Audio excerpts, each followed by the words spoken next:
नमस्कार. ध्रुवायसमध्ये आपलं सर्वांचं स्वागत आहे. आजच्या भागामध्ये आपण जागतिक बँक, ग्रामीण विकास मंत्रालय, शहरी विकास मंत्रालय यांचा विचार करणार आहोत. त्यांचे काही प्लॅन्स आहेत दारिद्र्याबद्दलचे.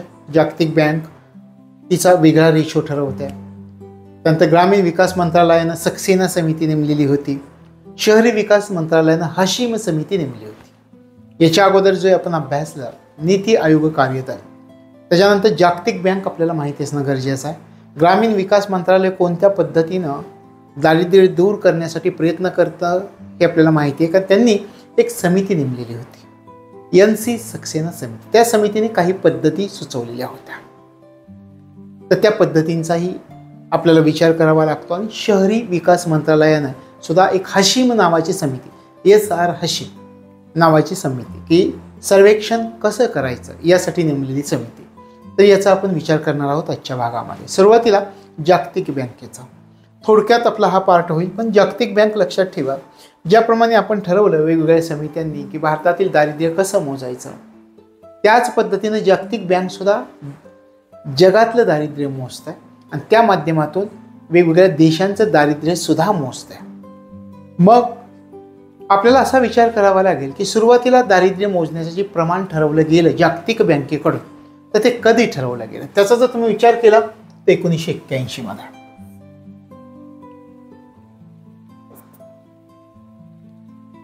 1981 मध्ये प्रमाण ठरवण्यात आलं. दारिद्र्य निश्चितीचं प्रमाण जागतिक बँकेने ठरवलं. यावेळी जागतिक बँकेने सांगितलं, जो निकष दिला त्याच्यामध्ये, त्या निकषामध्ये जागतिक बँक म्हणताय प्रति व्यक्ती प्रतिदिन $1 हा निकष ठरवला सुरुवातीच्या कालावधीमध्ये जागतिक बँकेने. पहा, जागतिक बँकेने सुरुवातीला मी उल्लेख केला 1981 मध्ये दारिद्र्य रेषा निश्चितीकरणाचं प्रमाण ठरवलं. सुरुवात केली जागतिक बँकेनं प्रति व्यक्ती प्रतिदिन $1 कमावता आला पाहिजे. जर नाही कमावता आला तर तो दारिद्र्य रेषेच्या खाली, आणि जर कमावता आला तर तो दारिद्र्य रेषेच्या वर, म्हणजे APL आणि BPL. आता या ठिकाणी $1 क्रयशक्ती असं आपण म्हणतो.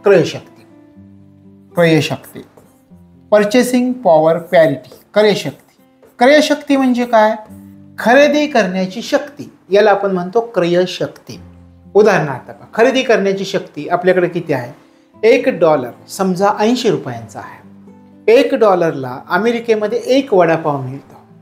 म्हणजे खरेदी शक्ती किती आहे? $1 मध्ये 1च वडापाव खरेदी करता येतो असं आपण म्हणूया. भारतात विचार करा, 10 रुपयाला वडापाव आहे असं आपण म्हणूया. चांगल्या ठिकाणी तो जास्त किमतीला पण असतो, पण आपण एक 10 रुपये किंमत. त्या $1 मध्ये भारतामध्ये किती वडापाव येतील? 80 रुपयामध्ये 10 रुपयाला 8 वडापाव येतील. $1 मध्ये भारतात 8 वडापाव येतात. अमेरिकेमध्ये 1च वडापाव येतो. खरेदी शक्ती, पैशाची खरेदी शक्ती किती, याला आपण म्हणतो क्रयशक्ती. लक्षात आलं? खरेदी करण्याची शक्ती. तर 1981 मध्ये जागतिक बँकेने ठरवलं प्रति व्यक्ती प्रतिदिन $1 क्रयशक्ती. मग त्यानुसार 1981 मध्ये जागतिक बँकेला जे दारिद्र्य आढळून आलं ते होतं जागतिक दारिद्र्य 52%. भारतामध्ये जे दारिद्र्य आढळून आलं ते 60%. तशा प्रकारे सुरुवातीच्या कालावधीमध्ये आढळून आलेलं जागतिक बँकेला दारिद्र्य निकष काय होता? प्रति व्यक्ती प्रतिदिन $1 क्रयशक्ती. याच्यानंतर पुढे याच्यामध्ये बदल झालेले दिसतात. काय बदल झालेले दिसतात? पुढे 1993 मध्ये हे प्रति व्यक्ती प्रतिदिन $1 बदलला. 1993 मध्ये किती केलं? 1993 मध्ये $1.08 प्रति व्यक्ती प्रतिदिन क्रयशक्ती असं केलं. त्यानंतर पुन्हा बदललं 2005 मध्ये पुन्हा हे प्रमाण बदललं. $1.8 वरून $1.25 एवढं प्रमाण करण्यात आलं. $1.25. $1.25. मग याच्यामध्ये हे जे नवीन निकष आला 2005 मध्ये, त्याच्यानुसार जागतिक बँकेला किती दारिद्र्य आढळून आलं याचा विचार करा. जगामध्ये या जागतिक बँकेला, वर्ल्ड बँकेला किती दारिद्र्य आढळून आलं या निकषानुसार, $1.25 या निकषानुसार जागतिक बँकेला 2005 मध्ये जे दारिद्र्य आढळून आलं ते 26% दारिद्र्य आढळून आलं होतं. 26%. कशाचा? जगात किती दारिद्र्य आढळून आलं? 26% दारिद्र्य आढळून आलं. भारताचा विचार करा, भारतात किती दारिद्र्य आढळून आलं होतं? भारताचा जर विचार केला तर 41.8% दारिद्र्य आढळून आलं यावेळी. आणि जवळजवळ भारतातले किती लोक दारिद्र्य रेषेखाली होते 2005 मध्ये, हे सुद्धा जागतिक बँकेने सांगितलेलं होतं. जागतिक बँक म्हणते $1.25 प्रति व्यक्ती प्रतिदिन क्रयशक्ती यानुसार 2005 मध्ये भारतामध्ये 46.1 कोटी लोक दारिद्र्य रेषेखाली होते. 46.1 कोटी लोक दारिद्र्य रेषेखाली होतं. लक्षात येतं कसं प्रमाण बदलत गेले. 1981 मध्ये $1, 1993 मध्ये $1.8, 2005 मध्ये हे प्रमाण $1.25 केलं. त्यावेळी जगात 26%, भारतात 41.8% आणि 46.1 कोटी लोक भारतात दारिद्र्य रेषेखाली आढळून आलेले होते. सध्याचा विचार करा, हे $1.25 आहे का सध्या? नाही. सध्याचा जर तुम्ही विचार केला तर सध्या $1.9 प्रति व्यक्ती प्रतिदिन या निकषाचा वापर जागतिक बँकेकडून केला जातो. सध्याचं पहा, आपण म्हणूयात सध्याचा जर विचार केला,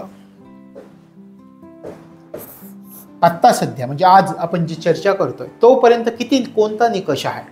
सध्या जो निकष आहे तो $1.9 प्रति व्यक्ती प्रतिदिन प्राप्त करता आले पाहिजेत, तर ती व्यक्ती दारिद्र्य रेषेच्या वर, अन्यथा ती व्यक्ती दारिद्र्य रेषेच्या खाली. लक्षात आलं? मग आता 2011 मध्ये या $1.9 प्रतिदिन प्रति व्यक्ती क्रयशक्ती यानुसार जागतिक बँकेला किती दारिद्र्य आढळून आलं याचा जर तुम्ही विचार केला तर 2011-12चा विचार आपल्याला सुरुवातीला करावा लागेल. 11-12 मध्ये 21.2% दारिद्र्य आढळून आलेलं आहे. 2011-12 मध्ये 21.2% दारिद्र्य आढळून आलं 11-12 मध्ये. लक्षात आलं? शिवाय 2011-12 ते 2015 या कालावधीमध्ये जागतिक बँक सांगते भारतातील 9 कोटी लोक दारिद्र्य रेषेच्या बाहेर आलेले आहेत. 9 कोटी लोक. लक्षात येतं? 2011-12 ते 15च्या दरम्यान किती लोक दारिद्र्य रेषेच्या बाहेर आले हे पण सांगते. 9 कोटी लोक दारिद्र्य रेषेच्या बाहेर आलेले आहेत. तशा प्रकारे हे जागतिक बँकेचे काही निकष आहेत. आपल्याला लक्षात काय ठेवायचंय पहा, सध्या कोणत्या निकषानुसार जागतिक बँक दारिद्र्य काढते? $1.9 हे आहे. आणि हा इतिहास आहे बँकेचा. $1.9 नुसार किती दारिद्र्य आढळून आले जागतिक बँकेला 2011-12 मध्ये? 21.2% दारिद्र्य आढळून आलेलं हे लक्षात ठेवायचं. तशा प्रकारे जागतिक बँकेचं एवढंच आपल्याला लक्षात ठेवायचं. सध्याचा निकष $1.9 आणि त्यानुसार 2011-12 मध्ये किती दारिद्र्य जागतिक बँकेला आढळून आलेलं आहे? तर 21.2% दारिद्र्य आढळून आलेलं आहे हे लक्षामध्ये ठेवायचं. त्यानंतर आपण पुढच्या मुद्द्याकडे जाऊयात. ग्रामीण विकास मंत्रालयाचा विचार करूयात आता. ग्रामीण विकास मंत्रालय आणि सक्सेना समिती. ग्रामीण विकास मंत्रालयाने सक्सेना समिती नेमलेली आहे. सगळ्यात प्रथम सुरुवातीला आपल्याला विचार करायचा आहे हे ग्रामीण विकास मंत्रालयाचं काम काय आहे. ग्रामीण भागामध्ये वेगवेगळ्या योजना राबवल्या जातात दारिद्र्य निर्मूलनाच्या, हे आपल्याला माहिती आहे. मग ग्रामीण भागामध्ये जर दारिद्र्य निर्मूलनाच्या वेगवेगळ्या योजना राबवल्या जात असतील तर त्यासाठी त्या ग्रामीण भागामध्ये दारिद्र्य रेषेखाली जी कुटुंब शोधली जातात तर ते कुटुंब शोधण्याचं काम ग्रामीण विकास मंत्रालय करतं. लक्षात आलं? ग्रामीण विकास मंत्रालयाचं काम काय? आपण दारिद्र्य निर्मूलनाच्या विविध योजना, दारिद्र्य निर्मूलनाच्या विविध योजना, दारिद्र्य निर्मूलनाच्या विविध योजना यासाठी काय करावं लागेल? दारिद्र्य रेषेखालील कुटुंब शोधावी लागतील. बरोबर आहे? आपण जे निकष दिलेले आहेत त्या निकषानुसार दारिद्र्य रेषेखालील कुटुंब शोधावी लागतात. दारिद्र्य रेषेखालील कुटुंबे शोधावी लागतात. शोधणे हे कोण करतं? ग्रामीण विकास मंत्रालय करतं. लक्षात आलं? ग्रामीण विकास मंत्रालयाचं कार्य काय? आपल्या सर्वांना माहिती आहे, दारिद्र्य विकासासाठी वेगवेगळ्या योजना राबवल्या जातात. त्यासाठी दारिद्र्य रेषेखाली काही कुटुंब असतात, ते कुटुंब निश्चित केली जातात. ते कोण शोधतं? ग्रामीण विकास मंत्रालयामार्फत ते काम पार पाडलं जातं. ग्रामीण विकास मंत्रालयाने काम कोणत्या पद्धतीनं पार पाडलंय पहा. 1992 मध्ये या ग्रामीण विकास मंत्रालयाने एक निकष ठरवला होता. 1992 मध्ये सांगितला 11,000 रुपये उत्पन्न असलं पाहिजे. 11,000 वार्षिक. वार्षिक 11,000 उत्पन्नाची पातळी ठरवली. ग्रामीण विकास मंत्रालयाने सांगितलं एवढं उत्पन्न मिळत असेल तर तो दारिद्र्य रेषेच्या वर, एवढ्यापेक्षा कमी उत्पन्न मिळत असेल तर तो दारिद्र्य रेषेच्या खाली, असं ग्रामीण विकास मंत्रालयाने सांगितलं. आणि मग 1992 मध्ये आपल्या देशात ग्रामीण विकास मंत्रालयाला जे दारिद्र्य आढळून आलं ते होतं 52.5%. 52.5%. लक्षात आलं? 1992 मध्ये निकष ठेवला 11,000 की 11,000 जर तुम्हाला उत्पन्न मिळत असेल तर तुम्ही दारिद्र्य रेषेच्या वर, 11,000 पेक्षा कमी उत्पन्न मिळत असेल एखाद्या कुटुंबाला दारिद्र्य रेषेच्या खाली. हा निकष लावल्यानंतर जो आकडा आढळून आला दारिद्र्य रेषेचा आपल्या देशामधील, या ग्रामीण विकास मंत्रालयात 52.5% दारिद्र्य आढळून आलं. पुन्हा 1992 नंतर आपण विचार करूयात, 1997 मध्ये पुन्हा दारिद्र्याचे आकडे काढले ग्रामीण विकास मंत्रालयानं. 1997 मध्ये मात्र निकष बदलला, कारण दरडोई मासिक खर्चाची पातळी हा निकष ठेवला. पूर्वी उत्पन्न ठेवलं होतं. 1997 मध्ये यांनी कोणता निकष वापरला पहा? दरडोई मासिक खर्चाची पातळी. आपण जे विचार करत होतो अगदी अलग समितीपासून निकष ठरवून दिलेले होते. कशाच्या आधारावर निकष ठरवून दिले होते? दरडोई मासिक खर्चाच्या पातळीच्या आधारे निकष ठरवले जात होते. त्याचा वापर ग्रामीण विकास मंत्रालयाने 1997 मध्ये दारिद्र्य काढण्यासाठी केला. आणि 1997 मध्ये हा निकषाचा वापर करून ग्रामीण विकास मंत्रालयाला आपल्या देशामध्ये जे दारिद्र्य आढळून आलं ते 41.1% एवढं दारिद्र्य आढळून आलं. 92 मध्ये 11,000, 97 मध्ये दरडोई मासिक खर्चाची पातळी हा निकष वापरला, त्यानुसार आढळून आलेलं दारिद्र्य 41.1%. आता ग्रामीण विकास मंत्रालयानं काय केलं? ग्रामीण विकास मंत्रालयानं काही निकष ठरवले की कोणती कुटुंब दारिद्र्य रेषेच्या वर असतील. पहा, ग्रामीण विकास मंत्रालयानं काय केलं? निकष ठरवले.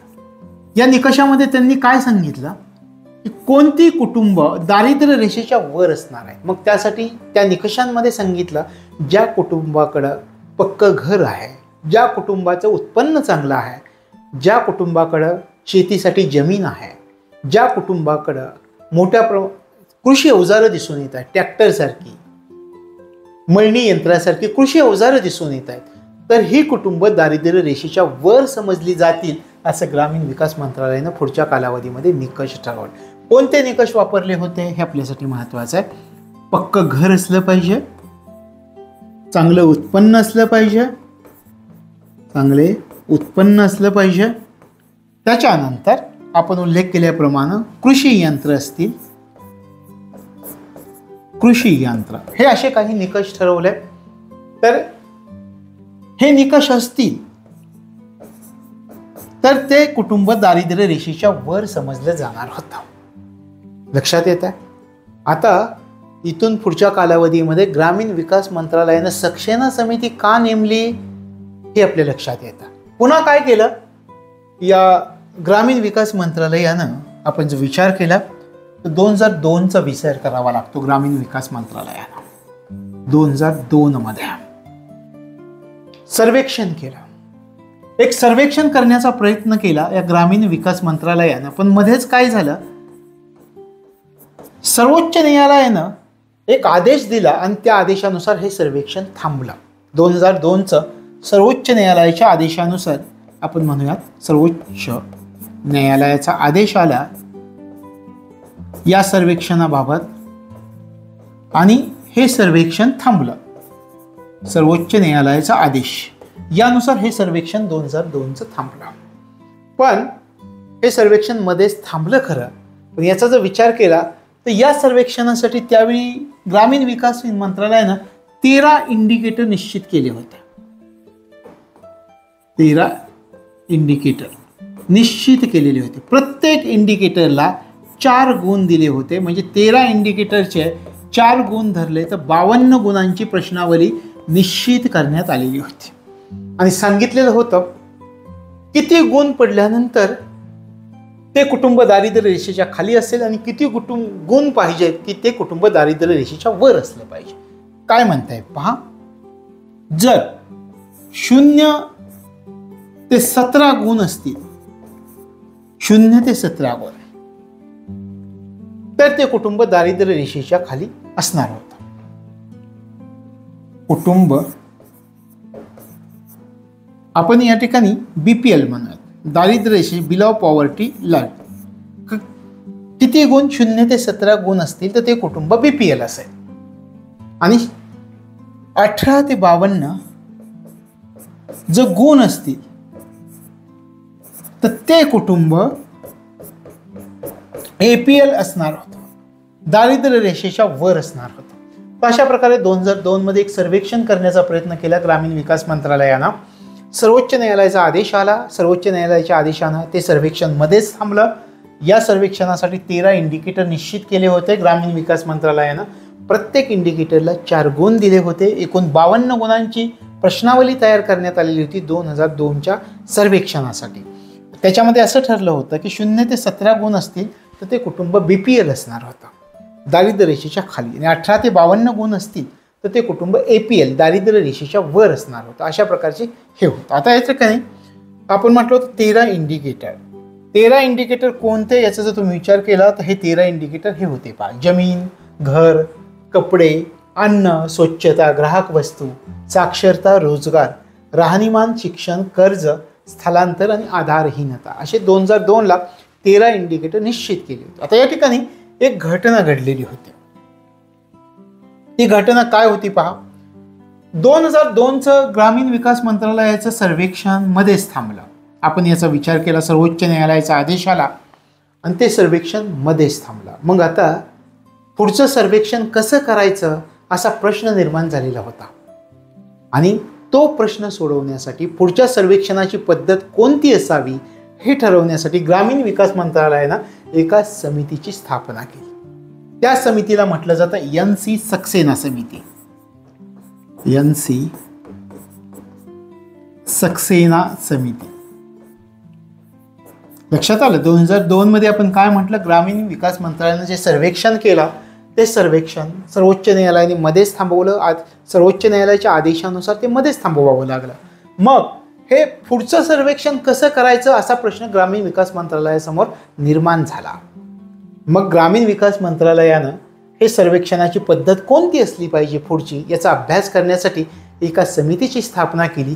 ती समिती होती NC सक्सेना समिती. या समितीने काय केलं, 2009 मध्ये आपला अहवाल सादर केला आणि या अहवालामध्ये त्यांनी सांगितलं की भारतामध्ये ग्रामीण दारिद्र्य जे आहे ते 50% आहे. 50% ग्रामीण दारिद्र्य काढलं. सक्सेना समितीनुसार किती दारिद्र्य आढळून आलेलं होतं, ग्रामीण दारिद्र्य. यांनी पद्धती पण सुचवल्या. लक्षात आलं? सुरुवातीला लक्षात घ्या, सक्सेना समिती का नेमली. 2002चं ग्रामीण विकास मंत्रालयाचं सर्वेक्षण सर्वोच्च न्यायालयाच्या आदेशानुसार मध्येच थांबलं. आता ग्रामीण विकास मंत्रालयासमोर एक प्रश्न निर्माण झाला होता की पुढचं सर्वेक्षण कसं करायचं, पुढच्या सर्वेक्षणाची कोणती पद्धत असली पाहिजे हे ठरवण्यासाठी ग्रामीण विकास मंत्रालयानं काय केलं, एक समिती नेमली. तिला म्हटलं जातं NC सक्सेना समिती. या समितीनं 2009 मध्ये आपला अहवाल सादर केला आणि सांगितलं की ग्रामीण दारिद्र्य 50% आहे. आपल्याला विचारलं तर लक्षात ठेवा, ग्रामीण विकास मंत्रालयानं कोणती समिती नेमली, सक्सेना समिती. सक्सेना समितीने किती दारिद्र्य सांगितलं ग्रामीण भागामध्ये, 2009 मध्ये 50%. लक्षात आलं? आता सक्सेना समितीनं सर्वेक्षणासाठी पद्धती सुचवल्या. कोणत्या पद्धती आहेत त्याचा आपण विचार करूयात. हे पहा, कोणत्या पद्धती सुचवल्या. त्याच्यामध्ये एक पद्धत आहे स्वयंव्यावर्तन आणि दुसरी पद्धत आहे स्वयंसमावेशन. सक्षणा समितीनं तीन पद्धती आपण म्हणूयात.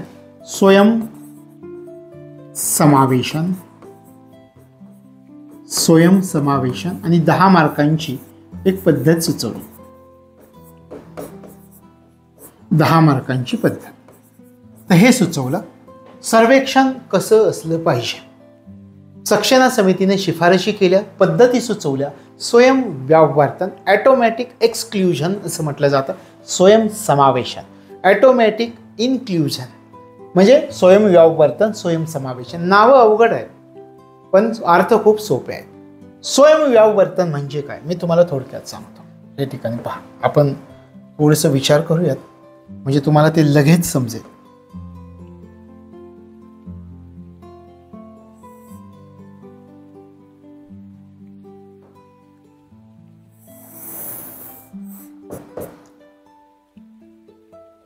या ठिकाणी आपण स्वयंव्यावर्तन असं म्हणूयात. याला तुम्हाला समजण्यासाठी आपण करतो स्वयंव्यावर्तन.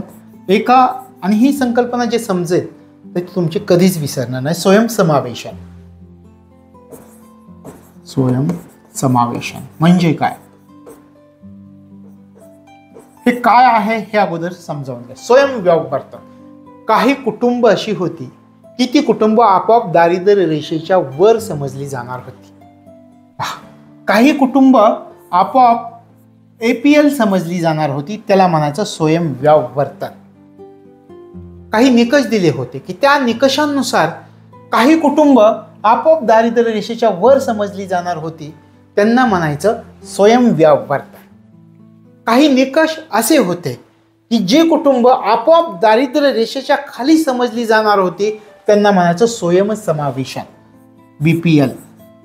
काही कुटुंब अशी होती की जी आपोआप दारिद्र्य रेषेच्या खाली समजली जाणार होती, त्याला स्वयंसमावेशन असं म्हटलं जातं. आता पहा, आपण म्हटलं काही निकष असे होते की ज्याच्यानुसार काही कुटुंब आपोआप दारिद्र्य रेषेच्या वर समजली जाणार होती. कोणकोणते या ठिकाणी आपण पाहू. सरासरी जमीन धारणेपेक्षा दुप्पट जमीन असणारे, सरासरी जमीन धारणेपेक्षा दुप्पट जमीन ज्यांच्याकडे आहे ते आपोआप दारिद्र्य रेषेच्या वर समजले जाणार. ज्यांच्याकडं 3 चाकी किंवा 4 चाकी वाहन आहे, 3 किंवा 4 चाकी वाहन आहे, ते आपोआप दारिद्र्य रेषेच्या वर समज. ज्यांच्याकडे ट्रॅक्टर, मळणी यंत्र यासारखी कृषी यंत्र आहेत, कृषी यंत्र, ट्रॅक्टर, मळणी यंत्र यासारखी ज्यांच्याकडे कृषी यंत्र आहेत, ते कुटुंब आपोआप दारिद्र्य रेषेच्या वर समजलं जाणार होतं. ज्यांचं उत्पन्न, आता समजा एखाद्या कुटुंबामध्ये 10,000 पेक्षा जास्त मासिक उत्पन्न मिळवणारा सदस्य आहे, आपण म्हणा 10,000 पेक्षा जास्त मासिक उत्पन्न मिळवणारा एखादा सदस्य आहे, ते कुटुंब आपोआप दारिद्र्य रेषेच्या वर समजलं. जे कुटुंब इन्कम टॅक्स भरणार होतं, आपण या ठिकाणी घेऊयात इन्कम टॅक्स भरणार होतं, असे काही कुटुंब होते, असे काही निकष होते. हे जर एखाद्या कुटुंबाकडे असेल तर ते आपोआप दारिद्र्य रेषेच्या वर समजले जाणार होते, त्याला म्हणायचं स्वयंव्यावर्तन. लक्षात येईल. अशा प्रकारे हे स्वयंव्यावर्तन आहे. काही कुटुंब आपोआप दारिद्र्य रेषेच्या वर APL समजली जाणार होती. कोणत्या निकषानुसार? ज्या कुटुंबाकडे सरासरी जमीन धारणेपेक्षा दुप्पट जमीन आहे, ज्या कुटुंबाकडे 3 किंवा 4 चाकी वाहन आहे, ज्या कुटुंबाकडे ट्रॅक्टर, मळणी यंत्र यासारखी कृषी यंत्र आहेत, ज्या कुटुंबामध्ये सदस्य 10,000 पेक्षा जास्त मासिक उत्पन्न मिळवतोय किंवा जे कुटुंब इन्कम टॅक्स भरतंय, अशा प्रकारची कुटुंब आपोआप दारिद्र्य रेषेच्या वर समजली जाणार होती, त्यांना म्हणायचं स्वयंव्यावर्तन. त्याला म्हणायचं ऑटोमॅटिक एक्सक्लुजन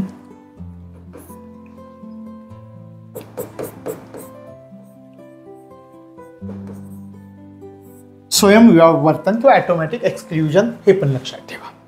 लक्षात आलं? सोपं आहे. स्वयंविवाहवर्तन म्हणजे काय? काही कुटुंब आपोआप दारिद्र्य रेषेच्या वर समजली जात होती, त्यांना स्वयंविवाहवर्तन. निकष काय होत आहे? सरासरी जमीन धारण्यापेक्षा दुप्पट जमीन असली पाहिजे, 3 किंवा 4 चाकी वाहन त्या कुटुंबाकडे असलं पाहिजे, त्या कुटुंबाकडे कृषी यंत्र, ट्रॅक्टरसारखी, मळणी यंत्रासारखी कृषी यंत्र असली पाहिजे.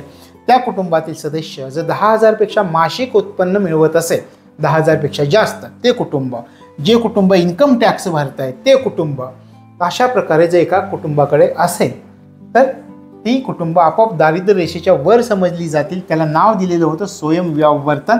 ही पद्धत सुचवली होती सक्सेना समितीनं. आता स्वयंसमावेशन, ॲटोमॅटिक इन्क्ल्युजन आपण म्हणूयात या ठिकाणी.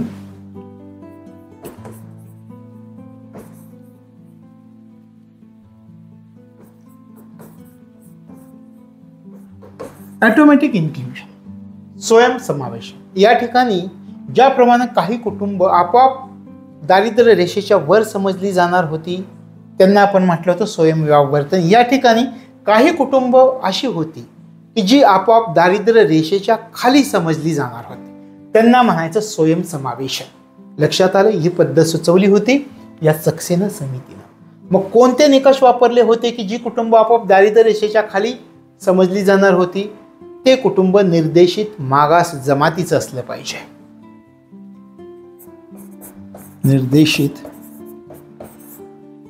मागास जमात, मागास जमात, या जमातीचं ते कुटुंब असलं पाहिजे. ते कुटुंब महादलित वर्गाचं असलं पाहिजे. महादलित वर्ग याचं ते कुटुंब असलं पाहिजे. त्यानंतर समजा एखाद्या कुटुंबाची कुटुंब प्रमुख स्त्री असेल, ते कुटुंब, स्त्री कुटुंब प्रमुख असेल तर ते कुटुंब, स्त्री कुटुंब प्रमुख असणारे कुटुंब आपोआप दारिद्र्य रेषेच्या खाली समजलं जाईल. एखाद्या कुटुंबातील मुख्य सदस्य अपंग असेल, मुख्य सदस्य अपंग असेल, सदस्य अपंग असेल, मुख्य सदस्य अपंग असेल तर ते कुटुंब आपोआप दारिद्र्य रेषेच्या खाली समजलं जाणार. आता एखाद्या कुटुंबामधील मुख्य सदस्य जर कमी वयाचा असेल तर ते कुटुंब, मुख्य सदस्य कमी वयाचा, कमी वयाचा, मुख्य सदस्य कमी वयाचा असेल त्या कुटुंबामधील, तर ते कुटुंब आपोआप दारिद्र्य रेषेखाली असेल. आणि शेवटचं घर नसलेलं कुटुंब, राहण्यासाठी घर नसेल तर ते कुटुंब आपोआप दारिद्र्य रेषेखाली समजलं जाणार होतं. त्याला म्हणायचं स्वयंसमावेशन. या 2 पद्धती सक्सेना समितीनं सुचवल्या. लक्षात आलं? अशा प्रकारे सक्सेना समितीनं स्वयंविवाहवर्तन, स्वयंसमावेशन या पद्धती शिकवल्या. स्वयंविवाहवर्तन म्हणजे काय? काही कुटुंब आपोआप दारिद्र्य रेषेच्या वर समजली जाणार होती. त्याच्यामध्ये आपण म्हटलं कुठले त्यासाठी निकष दिले होते की सरासरी जमीन धारण्यापेक्षा दुप्पट जमीन असणारे कुटुंब, ज्या कुटुंबाकडे 3 ते 4 चाकी वाहन आहे अशा प्रकारचं कुटुंब, ज्या कुटुंबाकडे कृषी यंत्र आहे, ट्रॅक्टर, मळणी यंत्र यासारखे, ज्या कुटुंबातील सदस्य 10,000 पेक्षा जास्त मासिक उत्पन्न मिळवतोय ते कुटुंब, आणि इन्कम टॅक्स भरणारं कुटुंब, हे कुटुंब आपोआप दारिद्र्य रेषेच्या वर APL समजलं जाणार होतं. त्याला म्हणायचं स्वयंविवाहवर्तन. काही कुटुंब अशी होती की जी आपोआप दारिद्र्य रेषेच्या खाली म्हणजे BPL समजली जाणार होती, त्या कुटुंबांना स्वयंसमावेशन असं म्हटलं गेलं. त्याच्यामध्ये कोणाकोणाचा समावेश होता पहा? निर्देशित मागास जमात, महादलित वर्ग, स्त्री कुटुंब प्रमुख, मुख्य सदस्य अपंग असलेले, त्या कुटुंबामध्ये जर मुख्य सदस्य अपंग असेल तर त्या कुटुंबामध्ये मुख्य सदस्य कमी वयाचा असेल, एखाद्या कुटुंबाला राहण्यासाठी घर नसेल, तर अशी कुटुंब जी आहेत ती आपोआप दारिद्र्य रेषेखाली मानली जाणार होती, BPL असणार होती. त्याला स्वयंसमावेशन या संकल्पना सक्सेना समितीनं मांडलेल्या होत्या. आणि मग या ठिकाणी शेवटचं आपल्याला लक्षामध्ये हे ठेवायचं आहे, हे ग्रामीण विकास मंत्रालय ज्या पद्धतीनं आहे त्या पद्धतीने शहरी विकास मंत्रालयानं सुद्धा एक समिती नेमली होती. ती समिती आपल्याला लक्षात ठेवायची. फक्त त्याला SR हशीम समिती असं म्हटलं जातं। लक्षात येतं? या ठिकाणी आपण म्हटलं की ग्रामीण विकास मंत्रालयाने जी समिती नेमली ती समिती सक्सेना, NC सक्सेना समिती, आणि जी समिती शहरी विकास मंत्रालयानं नेमली आपण पाहूयात। तर हे आता आपण शहरी विकास मंत्रालयाचा विचार करूयात। शहरी विकास मंत्रालयानं कोणती समिती नेमली होती? शहरी विकास मंत्रालय यांनी कोणती समिती? तर SR हसीम समिती हे लक्षामध्ये ठेवा। SR हसीम सर्वेक्षण करण्यासाठीच यांनी ही नेमली होती। दोन्ही समित्या तुमच्या लक्षात येतील। ग्रामीण विकास मंत्रालयानं सक्सेना समिती नेमली आणि शहरी विकास मंत्रालयानं शहरी भागातील दारिद्र्य रेषेखालील जी कुटुंब आहेत त्या कुटुंबांचं सर्वेक्षण करण्यासाठी नेमलेली समिती SR हशीम समिती। 2011 मध्ये या समितीची स्थापना करण्यात आलेली होती, हशीम समितीची। आणि काय, शहरी भागातील सर्वेक्षण कोणत्या पद्धतीनं करता येईल यासाठी नेमलेली शहरी विकास मंत्रालयानं ही समिती होती, हे लक्षामध्ये ठेवायचं आहे। त्यानंतर एक शेवटचा मुद्दा मी सांगेल की आपल्या देशामध्ये आर्थिक आणि सामाजिक तसेच जातीय गणना केली गेली ती 2011 मध्ये। आपण म्हणूयात आर्थिक, सामाजिक तसेच जातीय गणना। आर्थिक, सामाजिक, एक 2-3 मुद्दे हे जे तुमचे लक्षात असले पाहिजे। जातीय गणना कधी करण्यात आलेली होती हे लक्षात ठेवा। याच्यामध्ये 2011 मध्ये करण्यात आली होती। 2011 मध्ये ही जातीय गणना करण्यात आलेली होती। 29 जून 2011 पासून याची सुरुवात झालेली होती आपल्या देशामध्ये। आता याच्यामध्ये आपल्या लक्षात काय ठेवायचं आहे, कोणत्या खेड्यापासून आर्थिक आणि सामाजिक जातीय गणनेची सुरुवात आपल्या देशात करण्यात आलेली होती? सांखोला नावाचं खेडं होतं, सांखोला, हे लक्षात ठेवा। सांखोला नावाच्या खेड्यापासून आपल्या देशामध्ये 2011 मध्ये आर्थिक, सामाजिक, जातीय गणनेची सुरुवात झाली। सांखोला खेडं कोणत्या राज्यामध्ये आहे? त्रिपुरा। या त्रिपुरा या राज्यामध्ये आहे। इथून आपल्या आर्थिक, सामाजिक, जातीय गणनेची सुरुवात करण्यात आलेली होती। आता हे गणना का महत्वाची आहे? स्वतंत्र भारतामधील ही पहिली जातीय गणना आहे। तुम्हाला विधानामध्ये जर विचारलं तर ते तुम्हाला लक्षात ठेवावं लागेल। स्वतंत्र भारतामधील, स्वातंत्र्य प्राप्तीनंतर असं आपण म्हणतोय, पहिली जातीय गणना कोणत्या खेड्यापासून सुरुवात झाली असं जर तुम्हाला विचारलं, सांखोला नावाच्या खेड्यापासून सुरुवात झाली आहे, त्रिपुरा राज्यामध्ये आहे। मग अशी गणना स्वातंत्र्यापूर्वी झाली होती का? हो, अशी गणना स्वातंत्र्यापूर्वी झाली होती 1931 मध्ये। 1931 मध्ये आर्थिक, सामाजिक, जातीय गणना। लक्षात आलं? तर ही ग्रामीण विकास मंत्रालयामार्फत पार पाडलेली जनगणना आहे, हे लक्षात ठेवायचं। अशा प्रकारे 2011 मधली ही जनगणना जाता जाता मी तुम्हाला सांगितली। या ठिकाणी आपलं दारिद्र्य हे प्रकरण पूर्णपणे संपलेलं आहे। सर्वांगीण आपण विचार केला। याच्यावरचे 200 प्रश्न आहेत माझ्याकडे, ज्याच्यावरती आपण थोडी चर्चा करूयात। तेवढे प्रश्न हे प्रकरण केलं तर पूर्व परीक्षेतला आणि मुख्य परीक्षेतला एकही प्रश्न तुमचा बाहेर जाणार नाही। तर आपण या ठिकाणी आज थांबतो, भेटूयात पुढच्या लेक्चरमध्ये। तोपर्यंत तुम्हाला तुमच्या अभ्यासासाठी मनापासून शुभेच्छा।